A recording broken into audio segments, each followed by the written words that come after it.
Hey, now I can hear you.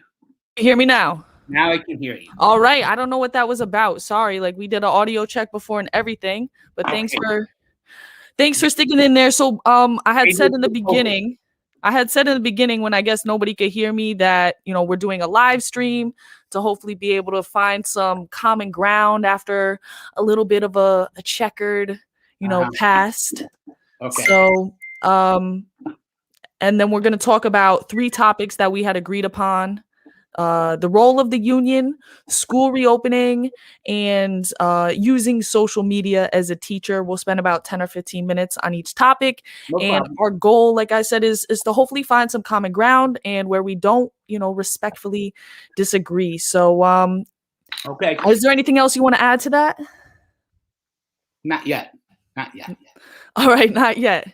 All right, is there anything else that you want to say? I guess when my audio wasn't working, I said you're a New York City teacher and you're the creator of the South Bronx blog. Yeah, southbronxschool.com. I do want to say something to you. I was going to write it on my blog. I owe you an apology because I didn't know you were Jewish. And that blog post I wrote a couple months ago about you comparing the COVID, using that poem. Okay, I still disagree with you on using that poem. Okay, but I apologize for saying you were anti-Semite and all that stuff. I didn't know, so I apologize wholeheartedly. Okay, and I do appreciate that, and that was going to be a point if this came up that I was going to make, is that perhaps it was a little extreme. I do think there is some sort of an analog there, or, maybe the Holocaust is too close. We can talk about it in context of other things that have happened. And like I said, I'm willing to go into that conversation, but I think the disagreement should definitely be about the use of that and not like any personal attacks. Yeah, I do think that there's a conversation there. And I apologize. But again, only a Jew can get away with, like Mel. I guess. I don't know. I mean, I think that's a little bit of a different conversation. I definitely want to stay on topic. But I'm just saying, it's like Mel Brooks did stuff that only a Jew can do. Sure. I guess there's a little privilege in that. So I don't know if Mel Brooks is before your time, or not. I know a little bit. Okay. So I guess the first topic, and this is one of the main topics that we rally with, is the role of the union. What is the purpose of a union? What should the role of the union be? The role of the union is to protect the teachers, collectively bargain for them. Okay, look out for the teachers. Now, I'm like you. There's a lot of things the UFT does and doesn't do that I disagree with. But I would rather have a dysfunctional union than no union at all. And I would rather work to change it from within than from without. And if you go back to my blog 10 years, I have no love. There's no love lost for a lot of the things the union does. And I will call them out on it. And there's a lot of things that the union has done well, and I will say that as well. Go ahead. I'm sorry to interrupt you. No. I was going to just say that at least in the regards of, I'm not convinced, or at least without trying to work from within. I will say up to this point, I started to try to get involved a little bit this year. Up to this point, I've been really super focused on teaching. I feel like I was asked to my building, like, run for a union spot, and I was just like, I don't think it's my time yet. Like, I'm still trying to figure out my classroom thing. I'm up, I don't think I could put my full effort into it right now. I do feel like I am getting to that point in my career where I have the resources in terms of, time. I'm not pouring everything into planning my lessons. I have, more control over that.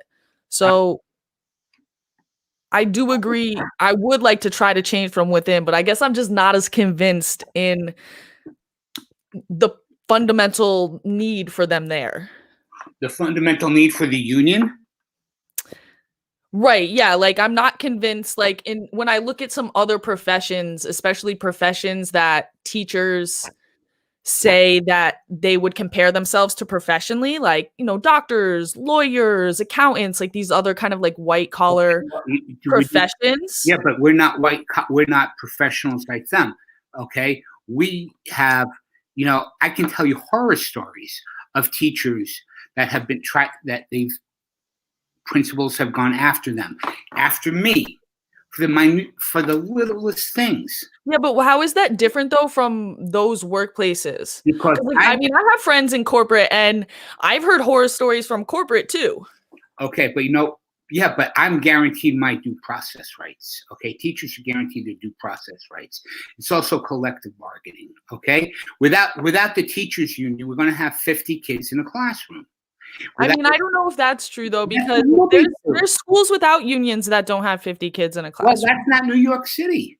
Okay, if I come up to Ardsley, you're not going to have 50 kids in a classroom because it's only about 1,000 students in the whole. Yeah, but they do have a teachers union. Yes, they do. That's what I'm saying. So I'm just saying, like, there's states that don't have teachers unions. Well, I'll tell you, Florida right now, I have dear friends who are very active in the Orange County Teachers Union. Okay, and their rights have been basically stripped away from the state. They don't have the right to collectively bargain for their salaries. They don't have the right to collectively bargain for their salaries in Wisconsin. But do you think that, like, so if I was to get hired, right? So like I got a job before this because when I first was applying to DOE schools, I was like applying like crazy and I wasn't getting any, like nobody was calling me back. Like this was still kind of early in the process, but in my head, being like eager and young, I'm like, yo, I should have a job by now. You know, I ended up with several job offers in the end, but I was getting worried. So I actually went to go get a job at a private school, kind of like, because it was the end of June going into July and I was nervous. And I got to negotiate my contract. Like they said, here's you know, what we're offering you. And then I went through and I said, well, actually, I want this much money because of my credentials. And, you know, I don't about this over here. Like, and so I got to negotiate for what I felt I was worth. Well, that's wonderful. And and you can get terminated for cause, not even for cause, just because they don't like you. Okay. And that's your right to do that. Okay. My right would be to try to unionize your private school because you have rights. Okay. I've seen too many teachers. I can give you horror stories. No, I mean, I've heard horror stories. I just think, I guess like I'm not for, it's not that I don't think that there shouldn't be any democratic representation. And, you know, I see people talking about for our great, you know, the pensions and the benefits. And I hear you, but I also see like the private sector, they don't get paid as well in the private sector. I think we're probably a little bit overpaid in some ways, and our pensions are really good. I mean, compared to what the free market is willing to pay, I don't know. Like, I think we're paid. My colleagues up the road, up in Armonk, are making at max salary, making 25,000, 30,000 more than me. I mean, they do more into what's it called? They pay higher property taxes out there. I mean, I guess it's what the free market's willing to pay, but I think that there is a weird difference between like, and this goes for other jobs too, that are government jobs. There seems to be a gap in what you get paid in the government versus in the free market. And I don't know, we're getting a little bit into the sticks here. Something. What would be your idea, your suggestion for bargaining and work safety? Well, I think like historically, unions played a very important role in getting those basic worker protections. You know, the 8-hour workday, especially like the safety conditions, getting benefits. But I think a lot of those things women teachers not getting fired for being pregnant. I mean, yeah, but so my point is that now most of that is federal law, right? So that's why a lot of places, like even if you don't have a union, what you do is you sue your employer. And what happens if you can't afford to sue the employer? I mean, the union isn't free though. I pay, you know, how much I pay $1,200 every year to be in the union. So do I. But right, that's what I'm saying. So you'll find a lawyer. I don't think you'll find a lawyer except if his name is Brian Glass, and that's a shout out to Brian. I don't think you'll find a lawyer who's going to take a case for $1,200. Yeah, but how often do you need a lawyer in your career, right? So if I pay 1,200, I had to take the city to court. I had to pay Brian Glass. Right. So you were in the union and they didn't even protect you. They did. I had a great, nice attorney. Okay. And so then why did you get somebody else on top of that? I decided to sue the city and the DOE. Now, if more teachers, I can tell you this. So I tell you this stuff about going after teachers will end when more teachers start suing the city and start winning cases. Suing the city for what? Suing the city. I don't know. I'm not a lawyer, but I mean, I'm telling you, the vast majority of teachers have been railroaded by the city of New York who have gone through 30/20As. What's that? That's when they try to terminate you. And I'm going to tell you something, and I tried to tell you this months ago. You might not like the union now, but one day, and I hope that day never comes, you might be accused of something. You might not do something. You might have a principal who's out to get you, and you're going to want the union there. I mean, yeah, I guess I see what you mean, but I just feel like in any job that's a possibility. And I don't know, I'm pretty confident in what I do, and yeah, maybe somebody will come after me, but if they don't value my skills, guess what? I'm gonna take this value somewhere else. Okay, do you really, you got a child, you really want to go through that agita? I mean, obviously I don't, right? Obviously I don't, but that's also why I keep 12 months of savings, right? Like I save my money so that I know that that's my number one right there. You also have, listen, between you and me, I'm not going to get into details. You know you have a fallback at home, okay? A lot of people don't. No. Like my fallback is my own savings. You still have an extremely wealthy family. Okay, yeah. I wouldn't say that's definitely a mischaracterization. I grew up privileged, right? I grew up privileged, but I was not like spoiled. Like we drive American cars, or not American, but not luxury cars. Like I had a Toyota. I have the Toyota I have right now is the Toyota from 12 years ago. Like my car is, you know. My son has a Subaru, and he saved up to pay for it. Right. So, and that's what I'm saying. Like, you know, we were allowed to buy one pair of shoes. They got too tight. You better tuck your toes. Back on. Okay. Not. You know what?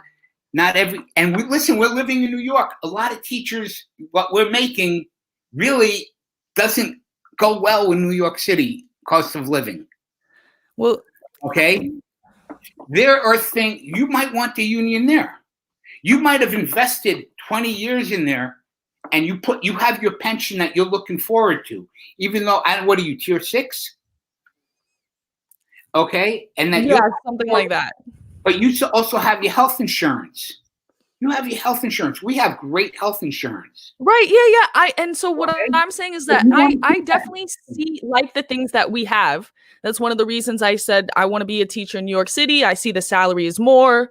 It's a bigger school system. There's probably more opportunities for me to, you know, grow into different places. Like I chose to come to New York City rather than somewhere that was here for a variety of reasons. You also realize but all I'm saying is that I don't think some of those things are inevitable if the union wasn't in the picture. I'll give you one inevitable, and because the union's in the picture, you can speak up. You can speak up if your children, if your students are not being treated right. I did that. They went after me for doing that. I went on TV 11 years ago. Okay, and I painted a target on my back. I couldn't do that if I wasn't tenured. I couldn't do that if we didn't have a union. I mean, there's I don't know. People speak their mind. People are allowed to have political opinions outside their companies. I didn't do it outside the company. I did it on the job. Oh, okay? I mean, I did it. I went on TV to complain about, to share about students being physically abused. Okay, you're a mandatory reporter. No, I'm not a mandatory reporter to Channel 5. if you're not being listened to. I mean, but people do that all the time. There's whistleblowers. Whistleblowers are at private companies. Oh yeah, I did do that. I did call Albany. A kindergarten student was simulating masturbation with his penis and saying, "Suck it, suck it, suck it." And guess what? I reported it to Albany. Guess what? I got a letter in my file. I mean, that's messed up. And I think too that teachers have agency, right? Like we have agency. Like we're not just we don't just go to these places and then lose everything. Like if you don't like a place, then and you can't make any changes from within, go to another school, go to another district. You know what? We would love to go to another school, but in 2005, they got rid of the system that we can go to another school within. And you know who did that? The union. Yes, I know, and I'm not happy with the union about that. Okay, but the city also took the budgets away put the budgets in the schools. Okay, that they were responsible for the teachers' salaries. Yes, I'm not happy with the union doing that. Okay, I'm not happy with the union doing that. But you know what, Stephanie? Next in June, you can sign a piece of paper, however they do it, and you can stop paying dues to the union. I could. But I am torn between that and my idealistic or optimistic nature that I would like to, work from within to reform the system. I would like to build coalitions and, try to do that. But for me, if you were a chapter leader, I would have a difficult time because you still continue.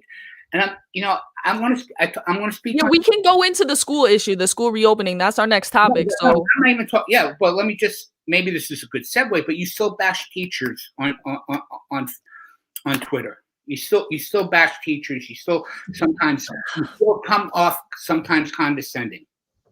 I mean, Peter, have you read your blog? Yeah, of course I read. All right then. You know what? Hey, I go. You called me a something. What did you call me? Because I don't. If you bash a teacher, a little pissant fart. Yeah. Okay, but you were bashing teachers. You bash. Well, hold on. I think there's a difference between bashing teachers and calling out things that aren't. I think the specific incident we're talking about is. You bashed me for being an ATR. I what? You bashed me for being an ATR. No, I didn't. Want me to read it? I bashed you. I said personally you. Yes, you said when you found out I was an ATR, you went, "Oh, no wonder you're like that." Okay, so maybe that was so listen, I've had a lot of ATRs come through our school, and there's ATRs who are awesome and amazing and like are looking for ways to get immersed into the school, and then there's the ones who just sit in the teacher's lounge and barely acknowledge you. So yeah, maybe it was a jab that I shouldn't have taken. I don't know what the full exchange was or how it got to there. I do want to address this comment though right here that said that I tweeted I think that the thing is those who can't do teach and those who can't teach gym. And I'm saying it mostly in jest, but I also think there is some truth to it. No, it's not. No. I've been around great, you know what? I've been around great gym teachers. Listen, it's in jest mostly. I've had great gym teachers too. I remember my elementary school gym teacher, Mr. was the man. Okay, so it's not.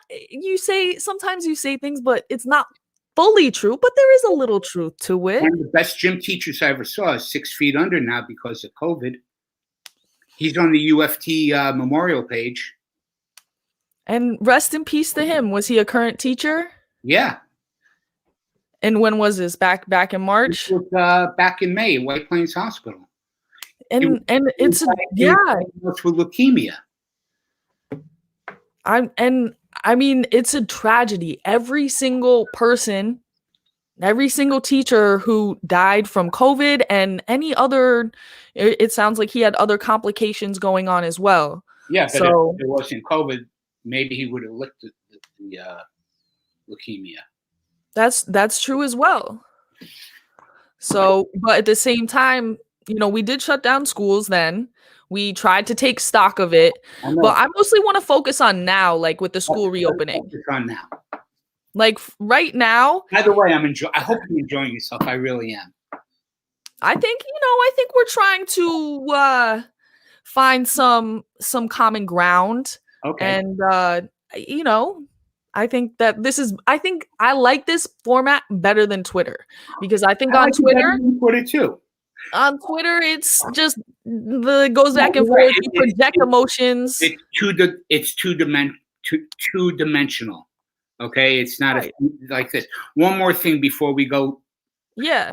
Just remember that no union workers lost their jobs. They kept their jobs. That's true. Which is also something we should be considering now as we go back. I do want to say a comment in terms of the ATR. This is definitely true, and I can understand that, but I think it also goes back to, again, who made this deal. An ATR has usually been excessed. They get stuck in limbo, sent from one school to the next. 50. So, sometimes that happens. There's other reasons people become ATRs. But yeah, I can definitely understand the struggle of not being sure where your job is going from school to school. So let's see. ATRs are getting passed around, but can't get fired because of union rules. That's can't get fired. I mean, you can get fired. I mean, if a principal, writes you up and finds stuff that, whatever. Yeah, of course you can be terminated. Okay. But why not hire me? I can't get hired because I make too much money and I have too much previous knowledge. Yeah, I do think that's a big issue. I think that principals should be in charge of their budget, but every teacher should just be one unit. I think so. Yeah. So I think it was a bad deal. So, but more into the school reopening, right? So we're at this point where teachers have been able to be vaccinated for 3 months now. Yeah. I think almost exactly 3 months. And I think it's a little oversimplistic to say that, well, 60% of the families chose not to go in. I think that I got to disagree with you. It's about 75%, and 75% chose not to go in. No, I think they came out with a new number. It's over 700. Because 50,000 more families just opted back in. Okay, so that's about 5.5-6% of the over 700,000 families that decided to be remote, and that's their choice, right? I mean, yeah, no, for sure that's their choice. But what I'm saying is I don't think it's as simple as they didn't choose to come because they like online learning or because they're scared of the virus. You know what? I agree with you. You're absolutely right. It's a whole mess of things. Okay. Each family's different. It's a whole, okay. And it's also, look, they want to stay. The ones who have chosen to stay home for the last 2 months, that's their right. You agree with that, right? You have No. I don't. I agree that there should be choice in this year, right? I'm not saying that we should force families to come back. It's their choice. It's like right. No, but what I'm saying though, Peter, what I'm saying is that the families are making that choice, but I think it's because they don't see their teachers in the schools. I think it's because they know oftentimes, especially at my level, right? I'm in high school, middle school, and high school level. They're going into the classroom to Zoom. And so, for example, this person says that there's no way that they're going to go in to do this. And so they're saying that they blame de Blasio. And I, we're talking a lot about the union, but I 100% blame the city just as much as the union, for sure. I can't speak what's going on in the schools because I haven't been in there. Okay. And I'm not saying you're right. I'm not saying you're wrong. Now I do know, and I've heard, and I could be wrong, that some teachers don't have classrooms. And I think at the beginning of the year, if you were going to be remote and not on an accommodation, you had to Zoom from the schools. Now I know of schools here in Westchester school districts here in Westchester County, and I know of some in Orange County, that the teachers have to come into the schools and Zoom or Google Meets or whatever. Do they have kids though in most of those Westchester schools actually coming in the buildings? It depends on the district. I know Yonkers is still hybrid. Where I live here in Harrison, it was. I definitely see kids at the bus stop in Harrison when I pass through. But here's the thing. These schools up here are smaller class sizes to begin with. Okay? You have 30 kids in a class. Okay? Arthur Goldstein, who I respect to no end. Do you know who Arthur is? He is the leader of the leader of geez, I can't even think of it right now. Unity High School in Queens. Okay. Arthur writes about having 40 kids in his ESL class in a small classroom. You don't get that in Harrison. You don't get that in Orangeville. I don't even think you get that in Stamford. That's the thing. Okay? So for whatever reason, these parents are deciding not to send their kids to school. It's their right. And right now, de Blasio, he opened the schools. Well, you know what? Only 50,000, about 6% of the parents, the families that have decided to send them back to school. Each school is right. Yeah, I think also too, like at the high school level, like some of the parents are deferring to their kids. And of course, a lot of the kids at this point are just like, well, the school year's almost over. I mean, that's not true for all. I have kids who are super ready to come back to the building and they're just waiting for the okay. But again, I think that we're not considering that like parents like, well, I could send them, but we already have this arrangement. It's like they're just going to school to Zoom anyways. That's the parents' right. I know, but my point is that we should, if we get more teachers back in the building, we can actually do live teaching. We can actually do live instruction in the class with the kids. And there's more of an incentive to be like, oh, my teacher's going to be there. Like, dope. I get to go, I don't know about that. You don't know that. You don't know that. I mean, have you done a study? I haven't done a study. Obviously, I'm just going from what I mean, that's not to say like I know that there's definitely families too who are legit super scared. I think that they're the more of the exception at this point. But I mean, I also see my kids on social media out and about and doing things. I see teachers on social media kind of out and about doing things or, talking about how they did things and they're on medical accommodation. Yeah. So I just think that's a little bit in poor taste to like be going out and about and doing things, but you can show up in the building. Doing things. At what time and what are they doing? What are they doing? Well, I mean, okay, I'm not saying it's during school hours, but I'm saying if you're on medical accommodation, you probably shouldn't be going away on vacation over break. And like you probably shouldn't be going to like events like weddings or family get-togethers. And you know this for sure. I know at least some people for sure. I can't say that's every single teacher out on accommodation. You should be saying that some teachers that you know of have taken advantage of this, if it is true. Not using a wide brush to paint all teachers like this. There's more than 70 dead UFT teachers on that website.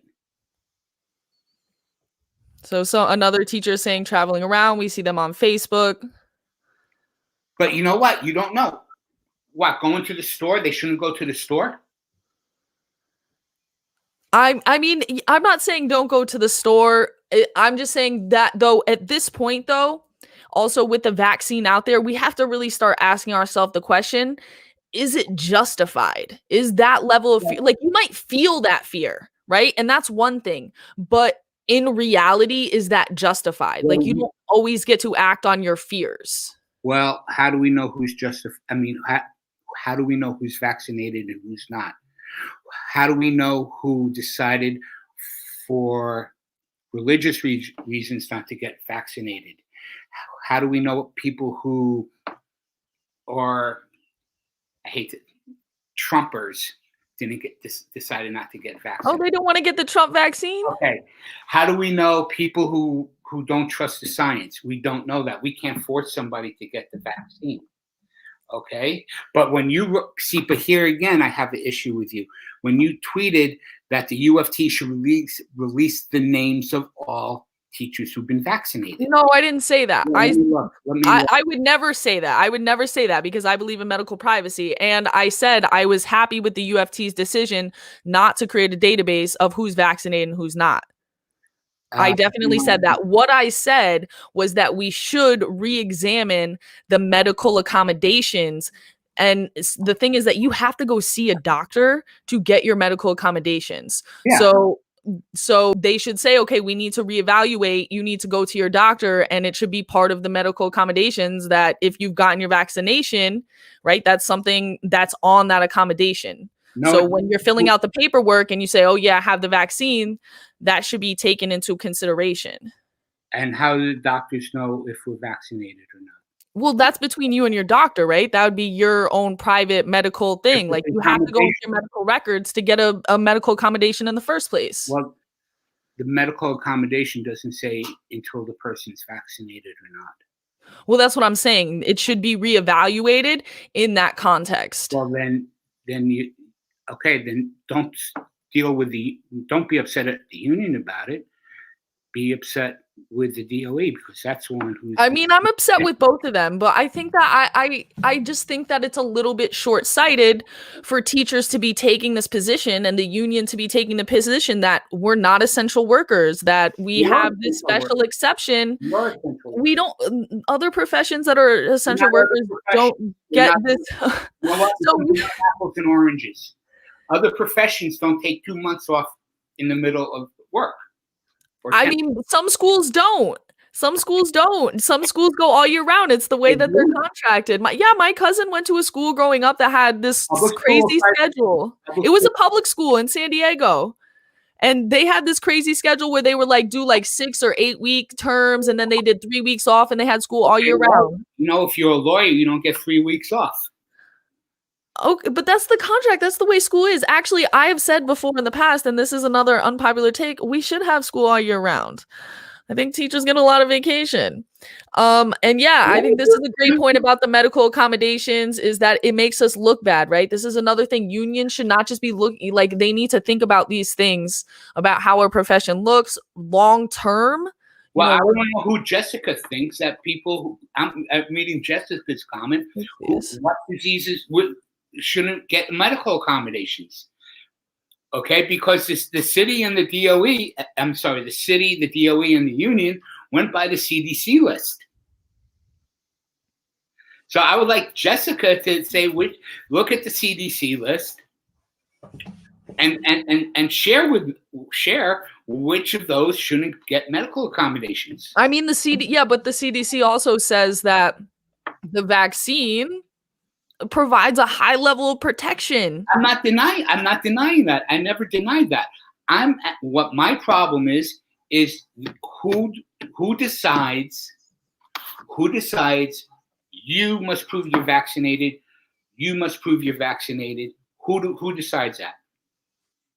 And nobody, it wouldn't be you don't just ask anybody. You would say, okay, the medical accommodations, we're recalling the medical accommodations. We still have medical accommodations, but this is the form you need to get filled out by your medical provider, and it includes your vaccination status.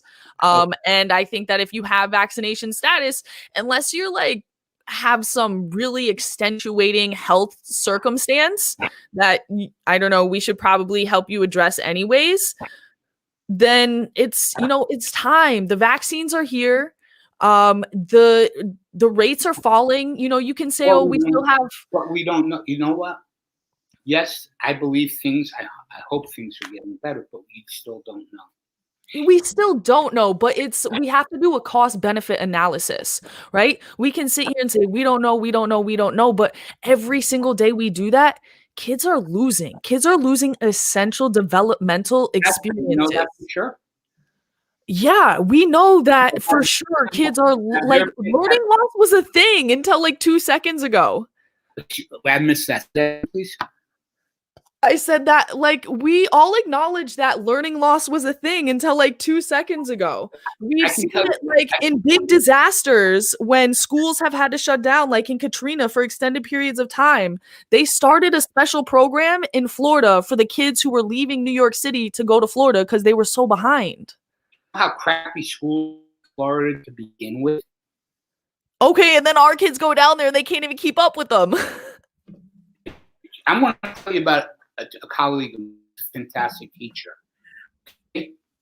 All her second grade teacher students have gone up in grade level in reading.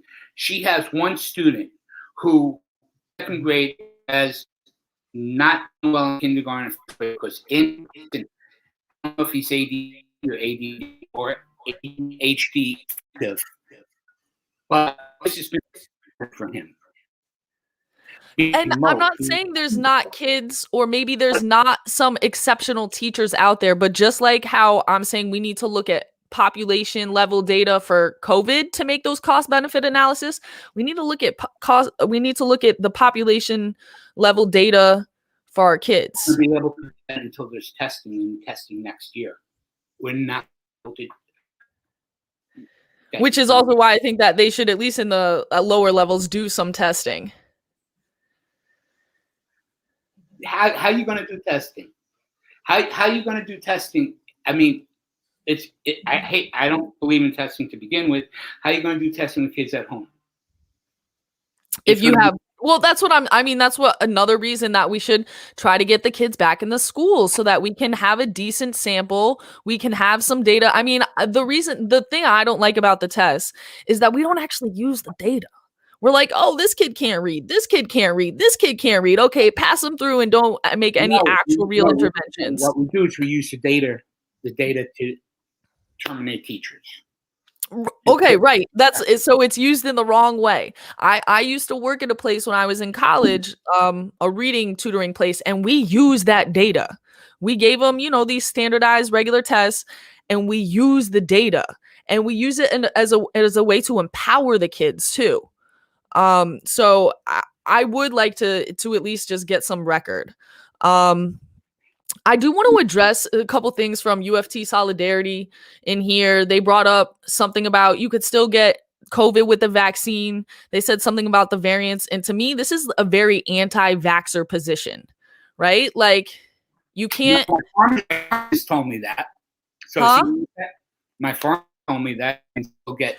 Right. You could still get it, but we're talking a very high percentage, and we're talking severely cutting any of the really high adverse impacts to you down. So yeah, you can still get it, but we're talking not many people here. Let me ask you a question. You got to, and I see you with your son on Facebook and whatnot. That's wonderful. You look like you have a great relationship with him.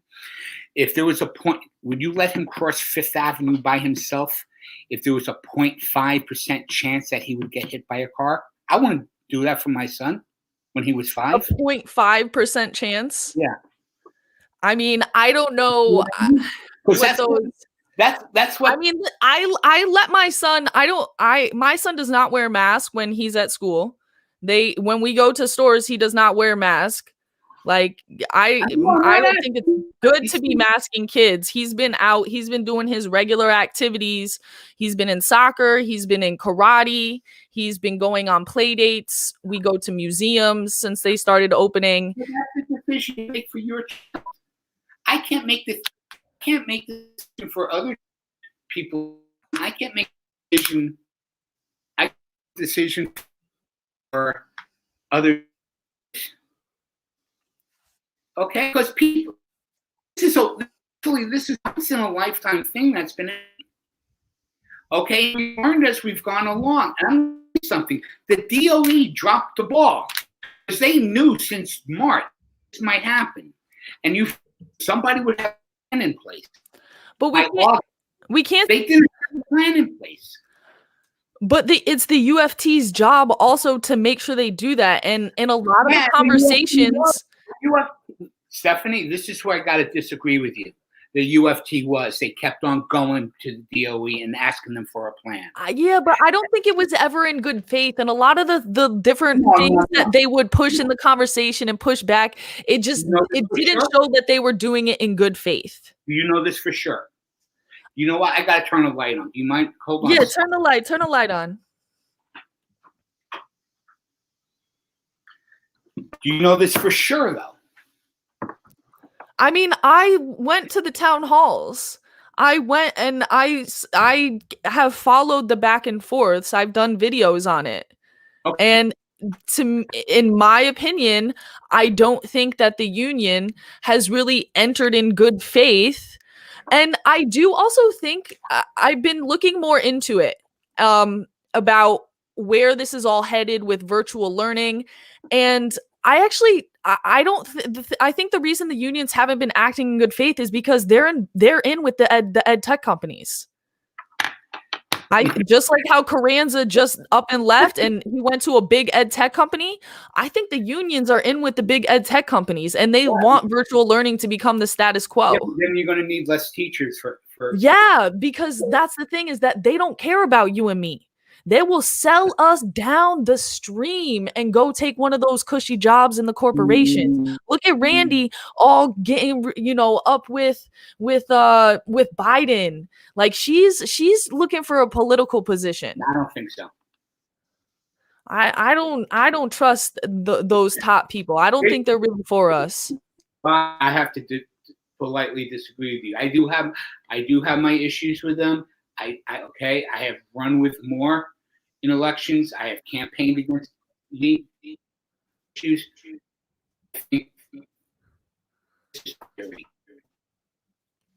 So this is a good question. You're breaking up a little bit, Peter. I don't think it's my end, is it? I don't know. Maybe people could tell us in the comments if it's me or Peter. But yeah, definitely something that we need to ask is where does the UFT invest its money? Yeah, Claire, you're right. They were involved with this virtual learning. I have a video coming out about that this weekend. Are you here, Peter? No, Peter is frozen. Okay. All right, so hopefully he'll come back to us. Randy got involved with Biden to get Trump out of office. Yeah, I'll have to look into her political history before this year. I mean, I just really started paying attention to see where she was before this. All right, Peter dropped, so hopefully he'll come back.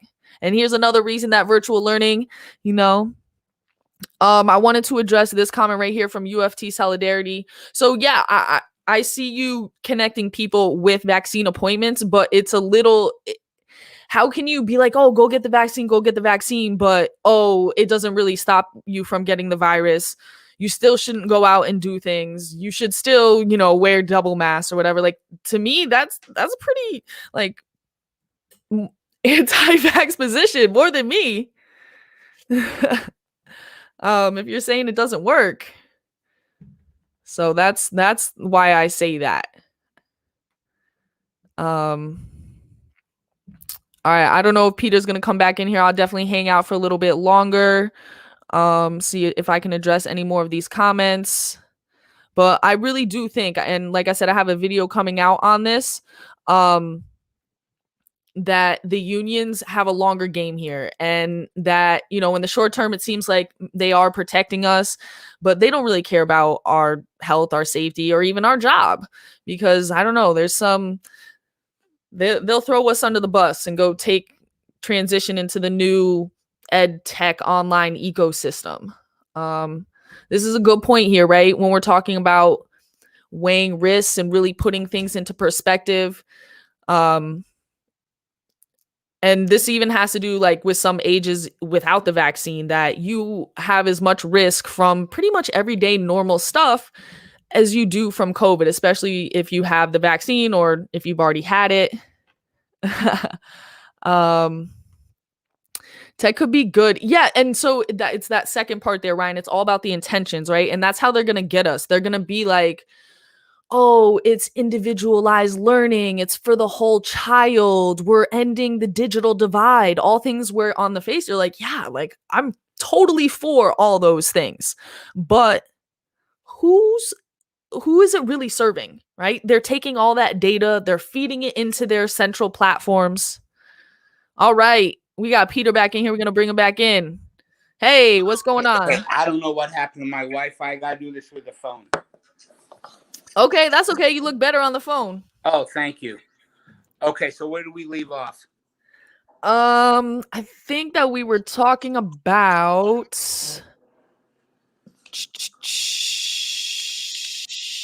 the unions. Oh yeah, like the unions, their long-term goal.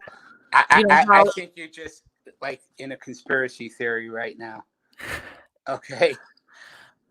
It does. No, I know it seems far out. I did a little research. I have a video coming out on it, but also somebody had said in here that they have been talking with ed tech companies even before the pandemic. Okay, so something else in terms of the union that somebody brought up was about how they spend all this money on politics. Okay, well, right. So I think that kind of feeds into what I was saying too. It's just this. What union doesn't? I think teachers union outspends most unions. You mean more than the Teamsters? I don't know how much do they put into politics. We'd have to look it up. Look, I'm sure they do. Okay, I'm sure they spend more than $5 million. All right, we'll have to see. They don't seem as political. They don't seem like they're as caught up in the politics. Like the Teamsters, who's the Teamsters? The Teamsters are like for guys who do like repairs, right? No, like Jimmy Hoffa and the Mafia and everything. Okay. Oh, so you're comparing the teachers union to the Mafia? No, I'm just saying the Teamsters, the truckers. Okay. The truckers. How about the PBA? Okay, so I'll have to do a video on this to look and see how much the different unions. I think it's a problem. I do think that like that's something that I said too. That's a take that I've had where imagine if we looked at teachers unions the way that we look at police unions. Imagine if police union bosses were going around with with people from the federal government. You know, like instead of Randy, it was I don't know who's the head of the PBA. Pat Lynch. Yeah, Pat Lynch. Pat Lynch doesn't want any reforms. He did what? He doesn't want any reforms to the teachers. I mean, the cops. Well, I mean, I guess. But imagine if they were going around and they were like being all buddy-buddy with each other. Then we'd start to be like, oh, what's going on here? I see police. Boy, all those police union guys who hung out with Trump. Wow. Yeah, and people didn't like that. Yeah. Exactly. You see, I don't think a teacher's ever accidentally shot a black kid.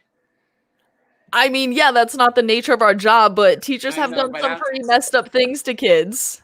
Yeah, but they're still alive. I mean, cops have a proclivity for, oops, I didn't know it was I thought it was a taser.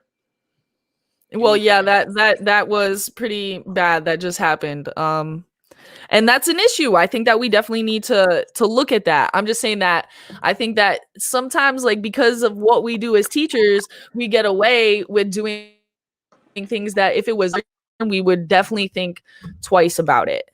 And so like, one comment about how, oops, that's the wrong thing. The police union defends members when they kill people. I would obviously, again, teachers aren't hopefully going to be in a situation where they're killing people, but the teachers union does defend teachers who I would say are not good teachers or teachers who maybe need to find another place. Well, of course, you're going to have that in any profession. Okay. Right. So, I don't know. I feel like, we've gone through some good topics here. There's some things that we need to look into. I know people are saying, talk about more about the union spending, where they invest their money. But I don't think we can speak to that. More about the open schools movement. Okay, that's cool. We can talk about that. I definitely, I know, Dustin, when you were asking about the spending, I think that we need to have some solid numbers in order to have a good conversation on that.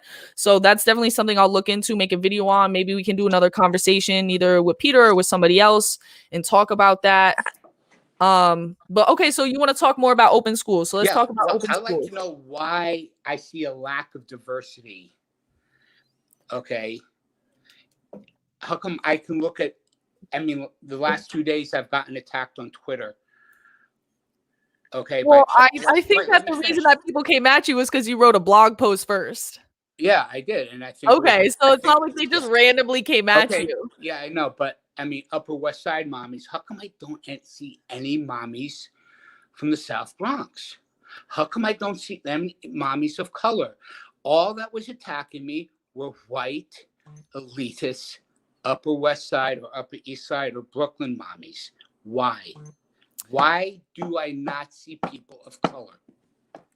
Well, first of all, I would say that there definitely is people of color that are involved in it. I know, especially like in terms of the athletics. I mean, I went to an open schools. It was open schools and the PSAL guys, the New York About You New York, and I was the only white person at that event. No. You haven't answered my question. You're avoiding. No, I am. I'm answering your question. That there is more of a diverse coalition of people than you're assuming. Now, when it comes over to Twitter, I mean, I could say the same thing about the teachers. I saw you rally on City Hall steps. It was all white people. I mean, it was not 100% white. There was definitely people there of color.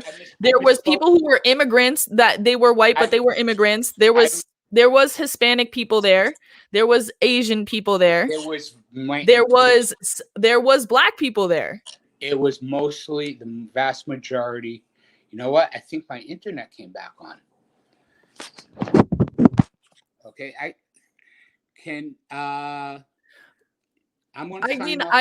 could say the other way too. Like, I don't see parents like actively out here saying that we should close the schools. I feel like they're more kind of just like it is what it is at this point. I did have parents ask me though, how can we get these schools open? Is there any way? And I'm not saying that have a conflict of interest and being like, oh, do this and do that. I would give them information. Some of them would say, oh, I would think about it. Some of them, they have a lot going on themselves. I want to switch from my phone back to my laptop. Okay. So I think you could probably go in on the same link and then just click in and out. It's already there. It says enter broadcast studio. I'm going to have a word with Optimum. Okay. All right. So hopefully you'll get back in here. We'll wrap this up. We're coming on to an hour here. Oh, wait, you're right there. Boom. Yeah, perfect. Right here. Okay. I hope we do this again. Now, you going to follow me back on Twitter? Sure. I'll unblock you on Twitter. Unblock me. Yeah. But don't be tagging me in a million things or coming on my thing. I only blocked you once you were coming on every single one of my posts. Like, yeah, but you know what? You got to go out of your comfort zone. You got to see what's going on. Hold on, there. I agree, but that's different than coming on every single one of my posts and like saying the same thing over and over again. Look, you look. You've only been teaching for 4 years. I'm not saying this is about. This is my 5th year. This is your 5th year. I'm tenured. You're tenured. Mazel tov. Okay, but I've been doing this for 25 years, so I've seen a lot more than you. Okay?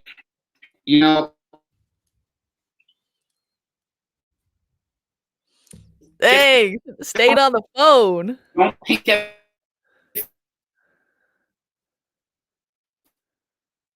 Let's just abolish Twitter. Peter, you got to go back on your phone, man.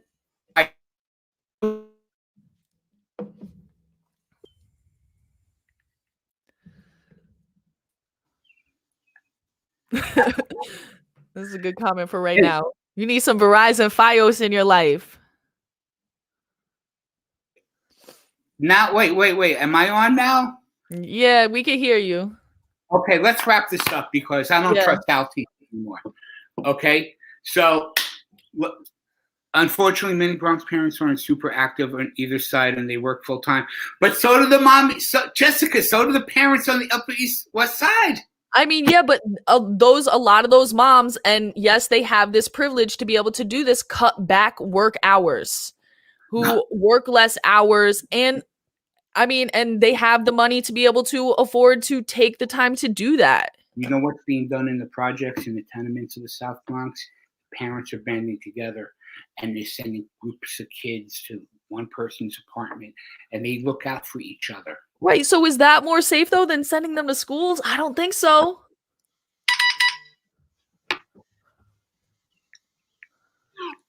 I don't. That's what they want for the kids. That's the parents' choice.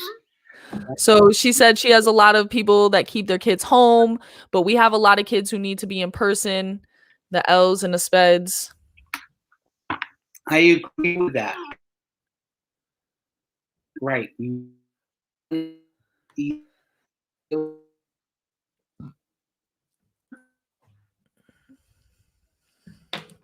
Am I here? Yeah. Okay. I'm not frozen. No. Okay. People don't trust the DOE. I don't trust the DOE. I trust my son's more than I trust me. And I get it. And so I just think that's another reason why we have to start building trust right now. We got to start getting people back into the building and start building trust. All right, Peter, I'm about to click you out. You look frozen again, but I think that we can do this again. I appreciate everybody chiming in, coming in with the comments. If there's any other teachers out there, especially New York City teachers that want to come in, have a live discussion, we can come up with some pre-planned topics. Yes, I agree, Ryan. This was a lot of fun. So yeah, let's do it again. And maybe Ryan, you could hop on here. Talking about privilege. Why do kids in the suburbs get in person? Exactly, right? That's definitely, and not all of them are fully open. Some of them are still fighting. But yeah, so I think we're gonna wrap this one up. Again, thank you, Peter, for coming on here. Do this. I'm about to go unblock you on Twitter, send out a little tweet, let everybody know. And yeah, stay foolish out there, y'all.